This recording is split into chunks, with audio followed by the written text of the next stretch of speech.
जय हिंद दोस्तों, मैं नाम सुधा राजेश पटेल। एक सर्विसमैन न्यूज चैनल 26 फरवरी में आप सभी का स्वागत है और सभी को शिवरात्रि की बहुत बहुत शुभकामना। अब खबरें हेडिंग, इसके बाद विस्तार से। 8 सीपीसी में पूर्व सैनिकों की मांग, रक्षा मंत्री से मुलाकात। ओआरओपी विसंगतियां, इक्वल एमएसपी 15,500 का ज्ञापन सौंपा। इसी एसएच लाभार्थियों की दिक्कत खत्म। पीसी 3 महीने में चेंज, पूर्व सैनिकों के लिए टोल टैक्स पर छूट। बीजेपी ऑफिस से लेटर जारी। इनकम टैक्स 2024-25 पर लेटर जारी, 12 लाख टैक्स छूट। एक और पूर्व सैनिक यूएसए से डिपोर्ट, 51 लाख हुए स्वाहा। और एएसएम की जॉब फेयर। अब खबरें विस्तार से। पूर्व सैनिकों के लिए टोल टैक्स लागू नहीं है, इसके ऊपर एक लेटर किया है अपना बीजेपी की तरफ से। एक लेटर वो हुआ है, जारी किया गया है। इसमें लिखा हुआ national of road transport of authority से। इसको आप अपने हिसाब से इसको पढ़ के और देख सकते हैं। इसके बाद में चेंज ऑफ पेरेंट पॉलिक्लिनिक। अगर आप अपने जो पॉलिक्लिनिक है सीएचएस जहां पर आप इलाज कराते हैं उसको अगर आप चेंज करना चाहते हैं तो उसके लिए ये 3 महीने का टाइम दे रखा है, जिससे आप इसको चेंज कर सकते हैं। और इसके अंदर पूरा आपको बाकी लेटर दिया हुआ है कैसे क्या करना है। आप उसको चेंज परमानेंट पॉलिक्लिनिक पर जाके वापस ये कर सकते हैं।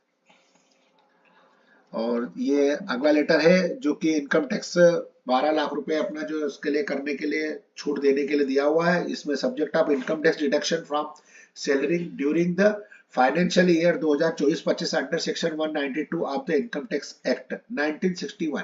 ये उसका रेफरेंस इनवाइटिंग सर्कुलेटर है। इसके बाद में आगे और सैलरीज एंड अंडर सेक्शन 192 के बारे में जानकारी दी गई है।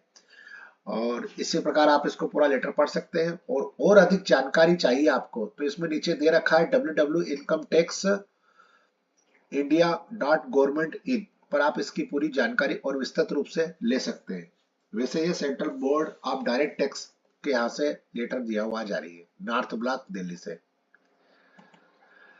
तमिलनाडु के राज्यपाल ने श्री राजनाथ सिंह से मुलाकात की और पूर्व सैनिकों के मुद्दों पर चर्चा की। तमिलनाडु के राज्यपाल आर.एन. रवि ने मंगलवार को रक्षा मंत्री राजनाथ सिंह के पूर्व सैनिक के संबंधित मुद्दों पर चर्चा की गई है। और उन्होंने बताया है कि दरअसल पिछले हफ्ते राज्य के पूर्व सैनिक संगठनों ने राज्यपाल को अपनी मांगों को लेकर ज्ञापन सौंपा था, जिसमें उन्होंने सैनिकों के राज्य में मिल रही योजनाएं जैसे पीएम किसान सम्मान निधि, पीएम आवास योजना जैसी मदद नहीं मिलती। साथ ही वन रैंक वन पेंशन में सुधार और 8वें वेतन आयोग में मिलिट्री सर्विस पे एक समान करने की मांग की थी।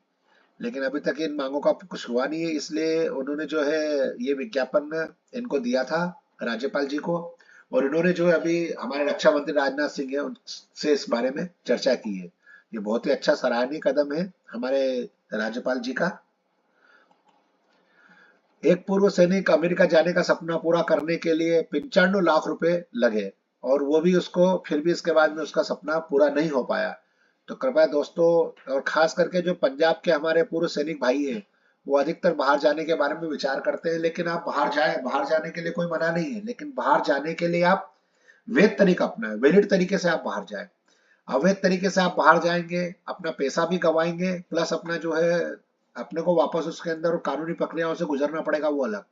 एक हमारे जो हवलदार जी है सेना के, जो कि रिटायर फौजी थे, वो भी ऐसे अवैध रास्ते से बाहर जाने के लिए गए थे, जिनका नाम था जगविंदर सिंह।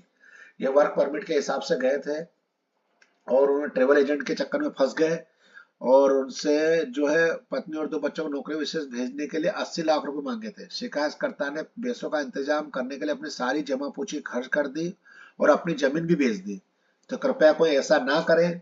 और उन्होंने शिकायत करी, आप बीती बताई, लेकिन 36 लाख रुपए लेकर हमें 30 दिसंबर को पेरिस भेजा और फिर स्पेन भेजा, जहां पर हम 15 जनवरी तक रहे। इस बीच उसने हमसे 25 लाख रुपए और लिए और सल्वाडोर भेज दिया और एक अज्ञात व्यक्ति के हवाले कर दिया था इनको।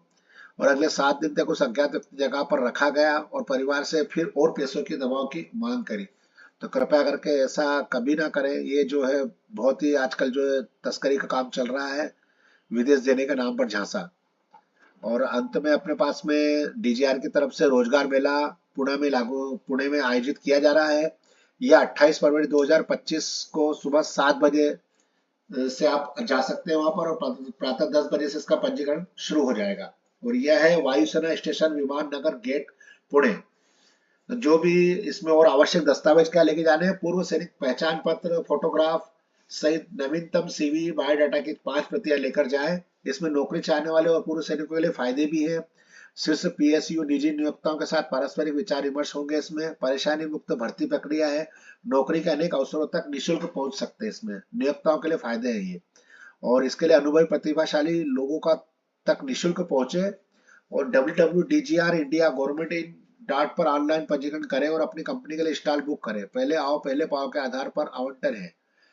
तो ये बहुत अच्छी एक अपने लिए रोजगार के लिए एक मेला लगा हुआ है। तो कृपया जो भी महाराष्ट्र के भाई बंधु हैं वो अपना जो पूर्व सैनिक है वो यहाँ पे जाए और अपना पंजीयन कराए वहाँ पे और रजिस्ट्रेशन करें। और वहाँ पे बहुत सारी कंपनी आएगी जिसमें आप इसका रोजगार रोजगार में वहाँ पे आपको नौकरी के बारे में, बिजनेस के बारे में और बैंकों के बारे में आपको बहुत सारी चीजों के बारे में जानकारियां मिलेगी।